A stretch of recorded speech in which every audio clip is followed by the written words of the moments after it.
మీరు సెకండ్ చేసిన ఫిడల్ కామెంట్ చేస్తా ఉన్నాడు. సంబంధించి ప్రేమ్ గారు అభిప్రాయం తీసుకుందాం. ప్రేమ్ గారు, శరత్ గారు అయితే జనసేన పుంజుకోవడం, ఆయనే ఒక సైడ్ హీరో కదా ఆంధ్రాలో. ప్రేమ్ గారు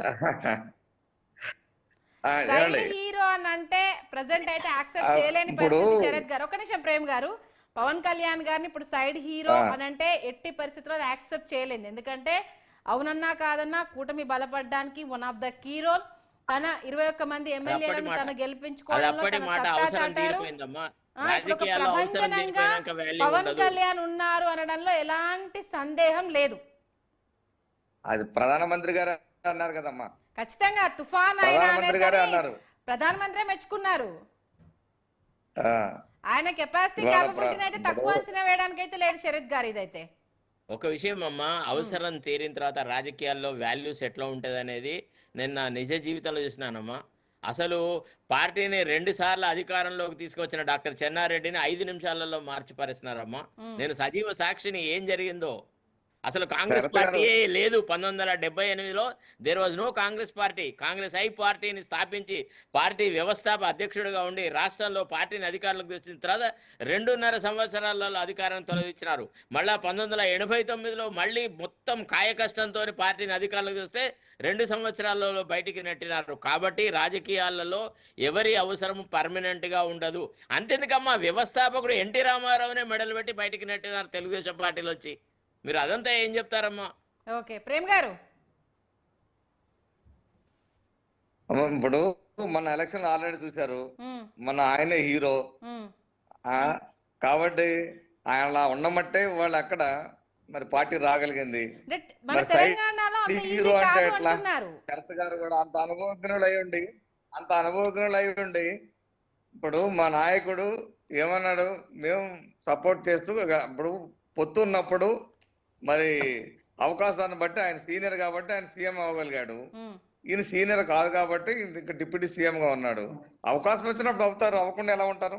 బట్ ఇప్పుడు చూస్తే ఓన్లీ బీజేపీదే ప్రస్తుతం ఎక్కడైనా పోరాటం కనిపిస్తుంది తప్పితే జనసేన కావచ్చు, టీడీపీ కావచ్చు, ఇంకా సపోర్ట్ గా అయితే ఎక్కడా కనిపించట్లేదు. అంటే ఇక్కడ ఏకతాటిపైకి రాలేదా, లేకపోతే ఇక్కడ ఎందుకు యాక్షన్లు దిగడం అనేసి ఆగుతున్నారా? అట్లా కాదమ్మా, ఎందుకంటే మొన్నే కదా, ఇప్పుడు 100 రోజులు మొన్నే కంప్లీట్ అయిపోయింది ఆంధ్రప్రదేశ్ లో. అయిన తర్వాత ఇక్కడ కూడా కాన్సన్ట్రేట్ చేస్తామని వాళ్ళు చెప్పడం కూడా జరిగింది. అటు చంద్రబాబు నాయుడు గారు చెప్పారు, ఇటు పవన్ కళ్యాణ్ గారు చెప్పారు, మేము తెలంగాణలో కూడా కాన్సన్ట్రేట్ చేస్తామని. మరి ఆ టైం అక్కడ ఒక స్టెబిలిటీ తెచ్చుకోగలిగారు అక్కడ. ఆటోమేటిక్ గా ఇక్కడ మళ్ళా పార్టీని మళ్ళీ ఇక్కడ బలోపేతం చేయడానికి ప్రయత్నాలు జరుగుతున్నాయి, ఇంకా జరుగుతాయి, అవుతుంది కూడా. శరత్ గారు అన్నట్టు జనసేన పార్టీని ఆంధ్రప్రదేశ్ లో కూడా ఇలాగే అన్నారు, మీకు అంత ఓటింగ్ లేదు, అది లేదు, ఇది లేదు అన్నారు. మరి వాళ్ళు అదే జనసేన పార్టీ మరి వాళ్ళ ఉమ్మడి మరి మన ఈ 3 పార్టీలతో పోటీ ప్రేమ్ గారు, అంటే మీకున్న అనుభవం ప్రకారం మీరు చెప్పారంటే, జస్ట్ మీ అనుభవంలో నా అనుభవం చాలా చిన్నది. బట్ ఏంటంటే తెలంగాణ ఓటింగ్ అనేది ఒక రకంగా, అంటే దేని మీద బేస్ అయి నడుస్తుంది అనేది ఒక క్యాలిక్యులేషన్, ఏపీ ఓటింగ్ దేని మీద నడుస్తుంది అనేది ఒక క్యాలిక్యులేషన్. 2 పక్కనే ఉన్న ఆ విధానం మాత్రం చాలా తేడా ఉంటుంది. అవునంటారా కాదంటారా? అక్కడ క్యాస్ట్ పాలిటిక్స్ ఉంటాయి, ఇక్కడికి వచ్చేసరికి భిన్నమైన పాలిటిక్స్ మనం చూస్తూ ఉంటాం. పాలిటిక్స్ ఆంధ్రప్రదేశ్ లో ఎక్కువ నడుస్తూ ఉంటది, అది మీ అందరికి తెలిసిందే, మన అందరికి తెలిసిందే, దానికి కాదనేది తాగలేదు. అదే తెలంగాణలో ఇంత ముందు ఇక్కడ క్యాస్టిజం చాలా తక్కువ, తెలంగాణలో క్యాస్ట్ పాలిటిక్స్ చాలా తక్కువ.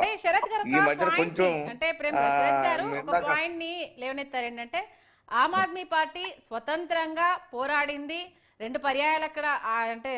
అంటే 3వ టర్మ్ వచ్చేసరికి తనకంటూ ఒక ఇమేజ్ ని క్రియేట్ చేసుకున్నారు కాబట్టి పక్క రాష్ట్రాలకు స్ప్రెడ్ అయ్యాడు, అక్కడ కూడా ప్రభంజనం సృష్టించాడు. ఎందుకు అనంటే ఒంటరిగా ఉన్నాడు కాబట్టి పక్క వాళ్ళు నమ్మడానికి ఇక్కడ ఆస్కారం వచ్చింది. బట్ ఇక్కడ కూటమిగా వెళ్ళినప్పుడు ఇంకో రాష్ట్రము ఎలా నమ్ముతుంది పవన్ కళ్యాణ్ ని అంటే ఒక పాయింట్ ని రేజ్ చేశారు. దీని గురించి ఏమంటారు? ఇప్పుడు కుటుంబంలో ఉంటూనే ఆయనకంటూ ఆయన పర్సనల్ గా ఆయనకి ఇచ్చిన శాఖలు అవనండి, ఆయనకి ఇచ్చిన పని అవనండి, సిన్సియర్ గా పనిచేస్తూ ఆ శాఖ అడ్మినిస్ట్రేషన్ కూడా బ్రహ్మాండంగా జరుగుతుందన్న విషయం అందరికీ తెలిసిన విషయం. ఆయన బాగా మరి ఈ రోజు ఇన్వాల్వ్ అయ్యి చాలా కష్టపడి పనిచేస్తున్నాడు. ఇవాళ అన్ని పంచాయతీల్లో కూడా ఏ రోజు జరగని మీటింగ్ ఉమ్, ఇవాళ ఆంధ్రప్రదేశ్ మొత్తం ప్రతి పంచాయతీలో కూడా మీటింగ్ జరుగుతూ అడ్మినిస్ట్రేషన్ బ్రహ్మాండంగా జరుగుతుంది.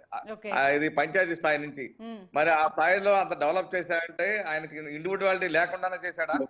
ఇండివిజువాలిటీ ఉంది కదా. ఓకే. ఇప్పుడు ఒక్క నిమిషం అండి. చంద్రబాబు నాయుడు గారికి ఆయనకి ఒక అవగాహన ఉంది, చక్కటి అవగాహనతో ఇద్దరు కలిసికట్టుగా పనిచేస్తూ వెళ్తున్నారు. ఉమ్, మరి అదే విధంగా వెళ్ళినప్పుడు ఆటోమేటిక్ ఇక్కడ కూడా అదే విధంగా ఉంటారు వాళ్ళు అని చెప్పి ఎక్స్పెక్ట్ చేస్తారు కదా. ఓకే. శరత్ గారు ఇంకేదో చెప్తా అంటున్నారు, ఒక్క సెకండ్ శరత్ గారు. అవునండి. ఒక్క